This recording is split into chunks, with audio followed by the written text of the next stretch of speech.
저는 50대 중반의 여성입니다. 가난한 집에서 자라서 학교를 제대로 못 다녔어요. 아빠는 일찍 돌아가셔서 엄마 혼자 계셨기 때문에 저도 같이 일해서 돈을 벌지 않으면 먹고 살기가 너무 힘들었거든요. 그래도 좀 더 일다운 일을 하며 돈을 벌려면 공부를 해야겠다는 생각이 들더군요. 저는 낮에는 엄마와 함께 농사일을 하고 밤에는 공부를 해서 고등학교 검정고시까지 합격을 하고 좀 더 욕심이 생겨서 대학을 가고 싶었어요. 하지만 공부 양도 그렇고 학비도 감당할 수 없을 것 같았어요. 그런 저의 걱정을 눈치챈 엄마가 어느 날 제게 통장 하나를 내미셨어요. 이거 네 앞으로 들었던 적금이다. 돈이 많지는 않지만 네가 전문대 1년은 버틸 만한 학비는 될 거야. 네가 열심히 하면 4년제 대학은 몰라도 전문대는 갈 수 있지 않겠니? 그러니까 한번 해봐. 이것밖에 못 해줘서 미안하다. 저는 엄마의 마음이 느껴져서 통장을 들고 한참 울면서 고맙다고 했어요. 그날부터 마음먹고 공부를 시작해서 1년 뒤 전문대에 들어가게 되었어요. 엄마는 잘했다고 너무 좋아해 주셨고 저도 엄마에게 감사하다며 감격의 눈물을 또 한 번 흘렸어요. 대학 생활은 아르바이트를 하며 공부를 하느라 힘들기는 했지만 졸업하면 더 나은 직장에 취직할 수 있다는 생각에 행복했어요. 그리고 드디어 졸업을 했고 저는 대형 병원 원무과에 취직을 하게 되었습니다. 첫 월급을 타던 날 엄마 선물을 사고 삼겹살을 잔뜩 샀어요. 엄마, 많이 먹어. 지금은 삼겹살이지만 나중에는 소갈비 사줄 수 있게 돈 열심히 벌게. 엄마는 제 입에 구운 고기를 넣어주시며 엄마는 말씀하셨어요. 엄마는 소갈비가 아니라 이게 더 맛있어. 넌 돈 모아서 네 살 길 생각해. 말은 그렇게 하셨지만 제가 받아오는 월급이 많아지니 엄마도 많이 좋으셨던 것 같아요. 병원에서도 누구보다 일찍 출근해서 주변 정리도 하고 하루의 일을 준비했습니다. 그런 저를 좋게 봐주신 원무과 과장님은 저를 잘 챙겨주시고 엄마가 아프실 때도 병원 진료에 불편이 없도록 편의를 많이 봐주셨어요. 친구들은 대부분 첫 직장에서 힘든 기업들이 더 많다고 하던데 저는 좋았던 일들이 많아서 제가 참 행운아라고 생각했어요. 그리고 거기서 제 남편도 만나게 되었고요. 병원 1인실과 특실, 인테리어 공사 때문에 자주 오던 남편은 어느 날 제게 데이트 신청을 했어요. 연정 씨, 저 사실대로 말하고 시작할게요. 저 한 번 결혼한 적이 있는 사람입니다. 창피한 얘기지만 우리 집에서 아내를 너무 괴롭혀서 저하고 사이까지 나빠지게 되어서 이혼하게 됐고요. 이렇게 다 이야기하는 건 연정 씨와 진지하게 만나고 싶어서요. 저는 자신의 과거를 당당하게 밝히는 모습이 더 좋아 보였어요. 하지만 남편은 인테리어 업체 사장이었기 때문에 저와는 어울리지 않는다는 생각이 들었습니다. 저는 그런 과거 따지지 않아요. 그렇지만 제가 사장님에 비해 너무 많이 딸리는 것 같아서 걱정이에요. 딸리긴요. 영전 씨가 자기 일을 못하는 것도 아니고 어디 하나 빠지는 게 없는데 왜요? 저는 직업 같은 것보다 자기 위치에서 맡겨진 일을 잘하는 게 제일 좋은 거라고 생각해요. 그게 이유라면 저는 말도 안 된다고 생각해요. 적극적인 남편의 대시로 저는 결국 사귀자고 했고 그게 결혼까지 가게 됐어요.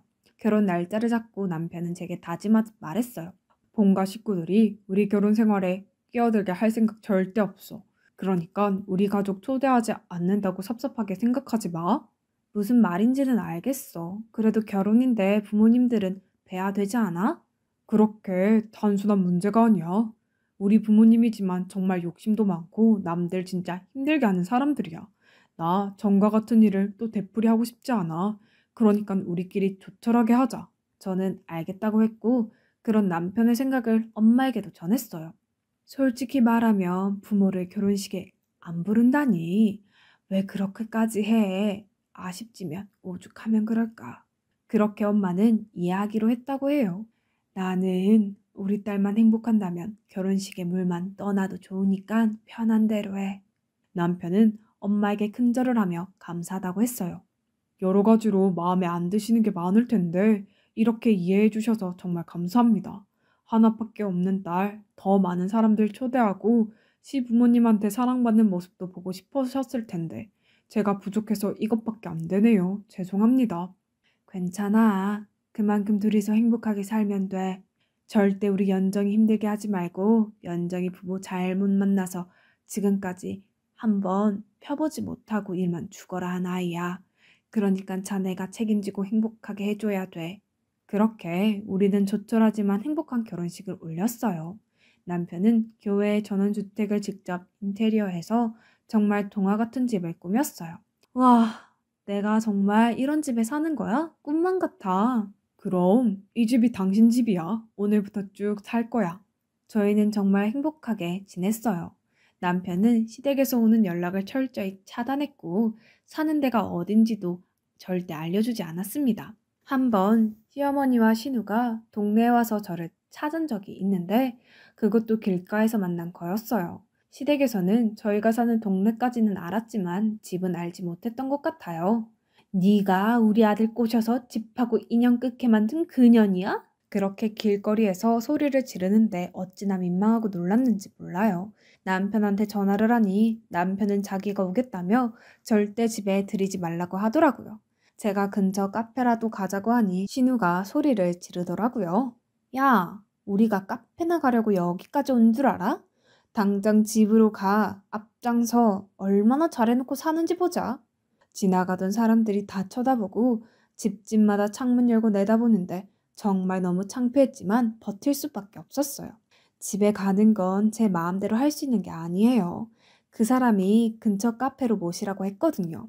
두 사람은 막무가내로 저를 붙잡고 흔들며 말했어요. 남자 하나 홀려놓고 뭘 네 마음대로 못해? 그걸 변명이라고 해?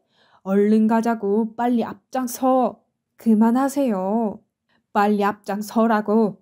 그만하세요. 이게 대체 뭐 하는 짓이에요? 이런 사람들한테 우리 사는데 알려줄 것 같아요? 당장 그만하지 않으면 경찰에 폭행으로 신고할 테니까. 남편이 호통을 치자 그제서야 팔을 놓고 가버렸어요. 저한테 나중에 두고 보자는 말도 잊지 않았습니다. 남편은 안 되겠다며 당장 집을 내놨어요. 저는 꿈에 그렸던 집을 파는 게 너무 아까웠어요. 우리 그냥 여기서 살면 안 돼? 당신이 오늘 그렇게까지 말했으니 어머니나 아가씨도 안 올 것 같은데. 당신이 몰라서 하는 소리야. 이 동네까지 찾아왔으면 다음엔 우리 집으로 올 거야. 결국 저희는 집을 팔았고 저는 아쉬워하며 이사를 해야 했어요. 새로 이사한 아파트도 남편이 정성껏 꾸며서 정말 예뻤어요. 제가 너무 아쉬워하니 남편이 더 신경 쓴 것 같더라고요. 이렇게까지 안 해도 되는데 고마워. 아니야, 다 우리 집 때문에 이렇게 된 거잖아. 당신만큼은 상처받게 하고 싶지는 않아. 신랑은 제 등을 쓰다듬어 줬어요. 저희는 아파트로 이사하고 1년 정도 행복한 신혼생활을 했어요. 그러던 어느 날 남편이 심각한 얼굴로 제게 의논할 게 있다고 하더군요. 그런 모습은 처음 보는 거라서 굉장히 긴장했어요. 사실 이혼한 그 사람한테도 연락이 왔어. 재혼해서 뉴질랜드 가는데 남자가 아이를 싫어한다고 아이를 데려가라고 하네. 그 사람이 보육원에서 자라서 가족이 없어. 엄마랑 사는 게 낫겠다고 생각해서 데려오고 싶어도 참고 있었거든. 재현이 우리랑 같이 살면 안 될까? 그런 걸 뭘 그렇게 고민하고 그래. 당신 딸이잖아. 아빠가 이렇게 했는데 그럼 걔가 어디 가겠어? 내가 그것도 이해 못할까 봐. 남편은 제 손을 꼭 잡고 고맙다는 말만 계속했어요. 그렇게 저와 남편은 딸을 데려왔어요. 딸 아이한테는 엄마가 아파서 치료받으러 멀리 간다고 했습니다. 내년이면 초등학교에 들어갈 나이인 아이는 자꾸 우리 눈치를 보더라고요. 재현아, 이제 여기가 네 집이고 우리 집이야. 그러니까 마음 편히 가져. 하고 싶은 거, 가지고 싶은 거 있으면 말해. 아이는 눈물을 글썽이며 고개만 끄덕였습니다. 아이는 순하고 품성이 밝아서 볼수록 정이 들고 예뻤어요. 저는 상처받지 않게 조심하면서 아이를 대했고 아이도 제 마음을 알아줬는지 어느 날 제 손을 잡고 친구들에게 가서 우리 엄마라고 이쁘지 않냐고 하는데 정말 눈물이 나더군요. 저는 딸 아이를 제가 낳은 것처럼 정성을 들였어요. 정말 아이가 어찌나 예쁘던지요. 핏줄은 아니었지만 진심으로 딸이라 생각했고 우리 딸도 그걸 알았는지 엄마 하면서 세상 사랑스러운 표현을 다 했습니다. 그렇게 시간이 지나 저도 아이를 가지게 되었고 연년생으로 아들 둘을 낳았어요. 집에 아이들이 많아지니 갑자기 시끌벅적해지더라고요. 딸아이는 어린데도 제가 아들 둘 때문에 쩔쩔매면 옆에서 곧잘 도와주고는 했습니다. 아이들이 자라고 나서도 딸아이의 엄마가 다른 사람이라고 말하지 않았습니다. 정말 제 딸이었으니까요. 아이들도 누나를 잘 따랐어요. 아이들이 한참 자랄 시기에 정말 정신없었지만 참 행복한 시간이었습니다. 그런데 딸아이가 대학에 다니고 아들들이 중학교에 갈 무렵 남편 몸에 이상이 생겼어요. 자꾸 마르고 헛구역질하는 남편을 데리고 병원에 가니 의사가 위암 3기라는 것이었어요. 정말 순간 눈앞이 아찔해졌어요. 수술을 해봐야 정확히 알겠지만 예후가 좋지는 않을 것 같습니다. 의사의 말에 저는 남편 몰래 펑펑 울고 말았어요.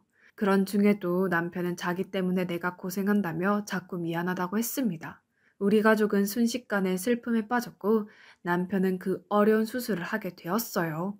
수술을 했지만 앞으로 항암 치료가 중요합니다. 마음 단단히 먹어야 될 거예요.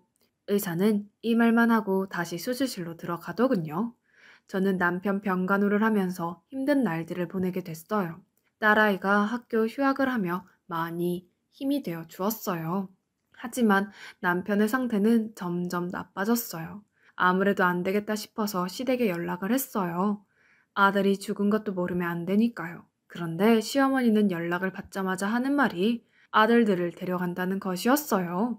네가 오죽 잘했으면 내 아들이 병에 걸리겠냐? 네가 재현이한테만 신경 쓰고 네 남편을 쭉쭉 빨아먹으니까 그렇지. 내 손자들까지 그렇게 둘 수 없다. 어머니, 그게 무슨 말씀이세요? 지금 그 사람 아픈데 한마디 위로라도 해주셔야죠. 애들을 데려간다니요. 나 안 보고 산다는 놈은 나도 필요 없어. 그리고 걔집에도 필요 없다. 손자들은 얘기가 달라지지. 걔들은 우리 핏줄이야. 무조건 집에서 애들 짐을 빼서 아이들을 데려간다더군요. 저와 딸아이가 병원에 있고 바쁠 때 갑자기 벌어진 일이었어요. 시어머니는 아이들을 데려간 뒤 연락을 끊어버렸고 저는 아이들을 데려오기 위해 백방으로 수소문했고 결국 변호사를 대동해서 남편이 나으면 다시 돌려보내겠다는 각서를 받았어요. 그때는 그 정도로 만족해야 했어요. 일단 남편 때문에 너무 힘들었고 돈도 점점 바닥나고 있었거든요. 딸아이가 아르바이트로 생활비를 보태는데 그게 또 제 옛날 모습 보는 것 같아 얼마나 마음이 아팠는지 몰라요. 집안 형편은 점점 어려워지고 남편은 갈수록 나빠지기만 했습니다. 그렇게 1년 정도 버티고 있는데 갑자기 딸 아이의 친이모라는 분이 불쑥 저를 찾아왔어요. 딸 아이의 친모는 어릴 때 보육원에 버려지면서 혼자 미국으로 입양됐다고 하더군요. 언니를 찾았는데 몇 년 전 뉴질랜드에서 사고로 죽었다고 해요. 그러면서 언니 대신 잠시만 딸과 살 수 있게 해달라는 거였어요. 대신 우리 집 병원비와 생활비를 보태주겠다고요. 저는 아무리 사정이 어려워도 돈 때문에 아이를 보내는 것 같아서 거절했어요. 하지만 그분은 포기하지 않고 매일 찾아와 간청하더군요. 그 모습을 본 딸이 말했어요. 엄마, 나 이모하고 살다가 올게. 영영 이별하는 것도 아니고 몇 년만 살다가 오는 거잖아. 그래, 우리 딸 마음이 그러면 그렇게 해. 근데 나 돈은 안 받을래. 꼭 그 돈하고 바꾸는 것 같아. 그런 말 하지 말고 받아. 우리 형편 생각해서 도와주는 거라니까. 딸은 어른스럽게 저를 위로했고 얼마 후 친이모와 미국으로 떠났어요. 솔직히 딸의 친이모가 보내준 돈이 적지 않아서 큰 도움이 되었습니다. 저는 남편에게 더 정성을 쏟았고 아들한테도 연락을 하며 지냈어요. 그런데 처음에는 자주 오던 아들들의 연락이 점점 뜸해지더니 끊어지더라고요. 저는 남편 병간호를 하며 마트 캐셔로 아르바이트를 하느라 바빠서 이른 아침에는 이른 대로 밤이면 늦은 대로 신경을 못 쓰기는 했어요. 종종 연락을 해봤지만 돌아오는 답은 없었습니다. 몇 년 후 남편은 결국 암이 온몸에 퍼져 세상을 떠났어요. 그 사이 아들들은 대학교에 들어가 저도 모르게 군대에 갔더군요. 그런 것도 모르고 하나도 챙겨주지 못한 게 너무나 안타까웠어요. 이제부터라도 그동안 못한 것까지 다 해줘야겠다고 생각했는데 애들이 저한테 오지 않겠다고 하더라고요. 이건 우리가 스스로 결정한 거니까 할머니한테 각손이 어쩌니 그딴 말로 협박하지 마. 누나, 우리 친누나 아니라며? 도망간 아빠 전부인 딸이라며. 그런데 어떻게 우리는 뒷전이고 남의 딸만 챙겨? 같은 여자라서 그런 거야? 그런 말도 안 되는 소리가 어딨어. 나 너희 차별해서 키운 적 없어. 큰아들이 코웃음 치며 말했어요. 우리도 이제 알 거 다 하니까 그만해. 할머니한테 다 들었어. 엄마가 아빠 가족들하고 못 만나게 만들려고 우리도 할머니한테 맡겨놓고 나중에 데려가니 어쩌니 한 거잖아. 저는 너무 기가 막혀서 그게 아니라고 몇 번이나 얘기했지만 아이들은 이미 시댁에서 한 얘기를 진실이라고 믿고 있어서 소용이 없었어요. 둘째는 꼭 저를 비웃는 것처럼 빈정거리며 말을 하고는 가버리더라고요. 이제 혼자서 잘 살아보세요. 저희 괜히 찾아오지 마시고. 그리고 며칠 후 시어머니가 오더니 무작정 남편의 재산을 내놓으라는 거였어요. 네가 내 아들 망가뜨려 놔서 벌어놓은 돈 있잖아. 그거 당장 내놔. 넌 그거 가지고 있을 자격도 없으니까 내놓으라고. 어머니, 저 돈 없어요. 그 사람 병원비로 다 쓰고 생활비도 모자라서 제가 마트 나가서 일한다고요. 내가 내 아들 재산도 조사 못할 것 같냐? 내가 뒷조사를 하기 전에 네가 순순히 내놓는 게 좋을 거다. 자꾸 아들들까지 전화해서 할머니한테 돈을 주라는 거였어요. 엄마, 그만큼 누렸으면 남는 건 할머니 주는 게 맞지. 엄마도 양심이라는 게 좀 있어봐. 저는 다른 건 다 참아도 아들들한테 오해받는 게 너무 힘들고 슬펐어요. 밤새 남편 통장을 뒤져보니 그나마 조금 남은 게 하나 있더군요. 저는 아들들한테 주는 거라는 마음으로 그 통장을 시어머니에게 줬고 예전에 남편의 인테리어 업체를 친구한테 넘기고 받았던 지분을 다 시어머니에게 넘겼어요. 그리고 저는 고된 일상을 시작해야 했어요. 집안에 돈 될 만한 것 다 팔아봤지만 얼마 되지 않았고 저는 식당에 취직을 해서 설거지부터 시작해서 반찬 만드는 일을 하게 됐어요. 일하다가 너무 힘들면 남편 생각에 눈물을 쏟은 적도 많았습니다. 그러던 중에도 아들들은 가끔씩 저를 찾아와 돈을 달라고 했어요. 액수가 용돈 정도가 아니라 항상 100단위였어요. 겨우 벌어놨던 돈들을 주고 나면 아들들은 다시 연락을 끊었고 잊혀질만 하면 찾아와서 또 몇백만 원씩 요구했어요. 저는 이게 다 내가 내 손으로 못 키워서 생긴 죄라고 생각하고 그렇게 벌리는 손들을 받아주었어요. 그러다 보니 일을 무리해서 하게 되었습니다. 결국 몸이 많이 상해서 저도 일을 그만두게 되었어요. 누워있으면서도 앞으로 어떻게 살지 걱정만 하고 있는데 시어머니가 아들들을 데리고 집을 찾아왔어요. 그리고 보자마자 하는 말이 집에서 나가라는 것이었어요. 애들이 이제 대학 졸업하고 뭐 좀 해보려고 하는데 돈이 없어서 되겠니? 네가 내 손자들한테 해준 게 뭐 있냐? 그러면 이 집이라도 내놔. 어머니, 이 집은 안 돼요. 제가 왜 이 집을 못 팔고 있는데요. 이거 다 그 사람이 직접 고치고 꾸민 거예요. 그 사람 손때가 묻은 집을 어떻게 팔아요? 제가 다른 방법을 찾아볼게요. 엄마, 아파서 일도 못 나가면서 어떻게 해줄 건데? 나랑 석준이 벤처기업 만들 건데 하나라도 보태줘야 할 거 아니야? 엄마가 돼서 어떻게 자기 인생만 생각해? 그래도 이 집은 안 돼. 내가 어디 돈 구할 데 있는지 알아볼게. 한두 푼도 아니고 누가 엄마한테 돈을 빌려준다고 그래? 시어머니와 큰아들도 코웃음 치며 비웃더라고요. 내가 내 아들 집 팔겠다는데 네가 왜 막냐? 나는 정당한 권리 찾는 거야. 그리고 얘들도 친손사고.